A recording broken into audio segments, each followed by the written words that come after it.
Welcome, witches, wizards, and muggles alike, to another enchanting episode of Magical Tales from the Slytherin Common Room, bringing your favorite Harry Potter fanfiction to audio format. So sit back, relax, and Accio headphones, and let the magic begin. Two Weddings and a Manhunt by Deydralinne, Chapter 13, August 15th, 2003. So, Hillerthorn sat with her palms on her knees, her back upright. "Why don't you two fill me in on how your weeks have been?" she said with a smile. Draco was in a good mood, though, and he was determined not to let her ruin it. "We bought a place to live in together. We both seem to settle in there really well." Hermione paused to check with Draco that he felt the same. A small nod and a smile confirmed that. "Yes, it's been great to be there, actually. My mother even came over for dinner last night and spent the night in her guest room. She was rather impressed with it, too." Hermione nodded at him in response. Thorn made a few notes, reminding them that she was there.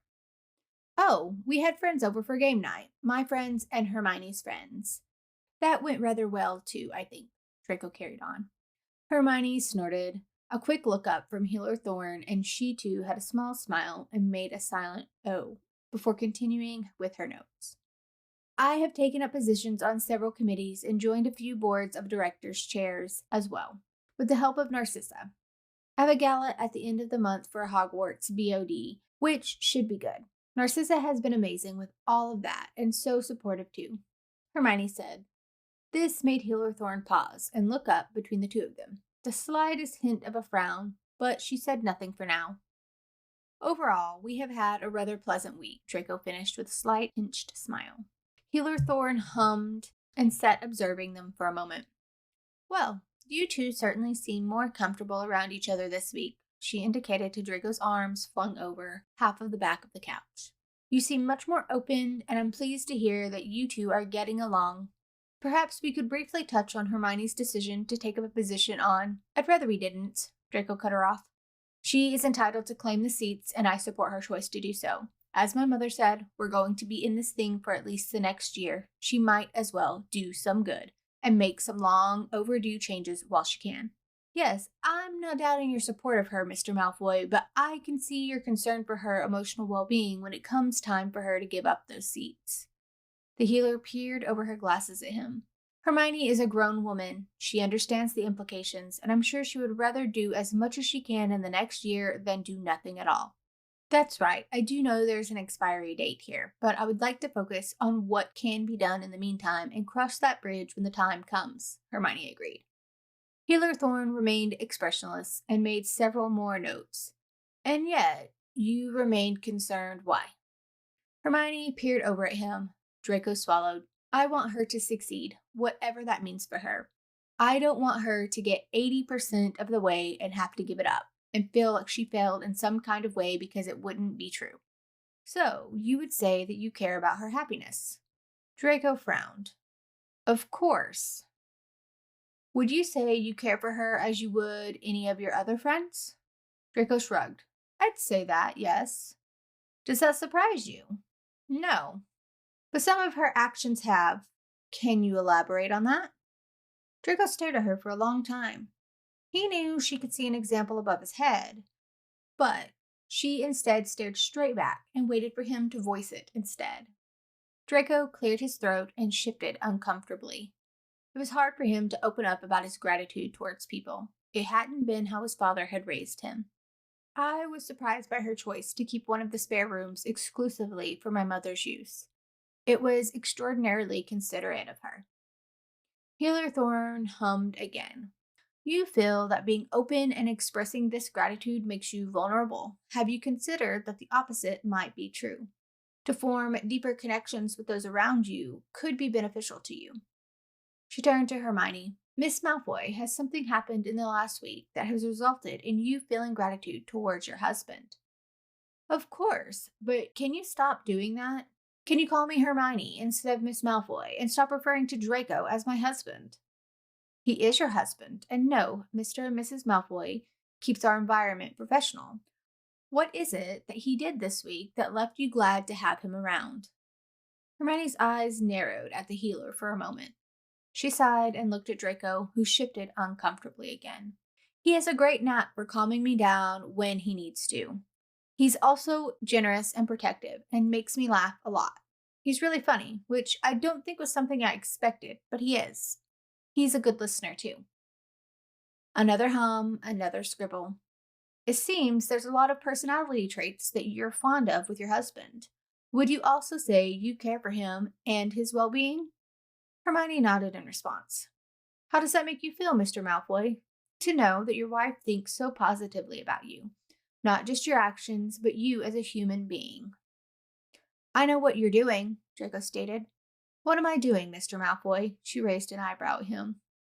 You're trying to transition us from strangers to friends, and then you will transition us from friends to partners. Why do you feel so uncomfortable hearing positive things about you? Is it because you still harbor some guilt for the side you were on during the war? Draco glared. Enough, Hermione snapped. I already know why he feels uncomfortable about it. I don't need you to bring that to the surface in an attempt to fix our relationship. More scratching from the quill. Healer Thorne's eyes never leaving Draco's. With all due respect, Miss Malfoy, I'm not doing it for your benefit. Mr. Malfoy's inability to accept praise is something that he should work on for himself. I'm simply helping him to confront that. It's not your place to decide that for him, Hermione growled. The middle-aged witch ignored her, appearing completely undeterred by Hermione's criticisms. Mr. Malfoy, I would like you to describe your father to me. No, Draco glowered. Do you believe that your father was proud of you? She pushed. My father has no relevance to my current situation. Would you say you had a happy childhood? Stop it. I'm not here to hash out childhood traumas. No, you're here to make sure there's no way your marriage is going to work and therefore are justified in severing the magical tie binding you and Miss Malfoy together. But it has become apparent to me that the biggest obstacle when it comes to you is your belief that you're not worthy of Miss Malfoy's affections or forgiveness. Clearly, that stems from your father's lack of acceptance of you and the conditions placed on you to receive his love. It isn't your fault. Draco couldn't listen to this anymore. He stood abruptly and stormed from the office they were in. Hermione glared at the healer. The healer, unfazed, stared back. Miss Malfoy, you have a deep-seated desire to protect those around you. Your parents include— No, stop it right now. That was unfair and cruel. You have no idea what kind of things you could be dredging up. I'm not saying that Draco's methods of dealing with things are perfect, but he is coping. No, he is not. His biggest reason why a marriage between you two couldn't work is because he has convinced himself he doesn't deserve you. Taking you aside, assuming I sign off on this divorce, his lack of relationships comes from his self-designed penance. Mr. Malfoy has not allowed himself a single relationship since he took the mark. So what is to happen if I allow him out of this marriage without dealing with his issues? He will return to a life of solitude. Sure, he has friends and his mother, but he will never open himself up to love. He has a rather irrational fear of becoming his father, which I know, and you know, is ridiculous, because you were able to list 5 positive things about him off the top of your head in a heartbeat. I am not pushing him to be cruel, Hermione. I am pushing him so that in the end, if you still decide to leave, he doesn't view it as his fault. The seriousness of what the witch was saying hit her upon hearing her first name. The floating pad popped out of the air. She had been dismissed. It was dark, and Hermione was staring out at all the city lights below her, glass of red wine in her hand, arms folded across her chest when Draco finally stepped into the penthouse that night. Relief flooded her face when she heard him open the door, and that caused a stab of guilt in his gut. I'm sorry, I just needed some time, he found himself explaining. He didn't know why. It's not like he owed her anything, nor did she owe him. The penthouse was dark. The only lights on were the lights in the kitchen and the glow of the fireplace. Hey, it's all right. I'm glad you're okay. Her arms still hugged tightly to her chest, blending into the darkness in her long-sleeved black shirt. Draco sighed internally, wishing that he could be more objective.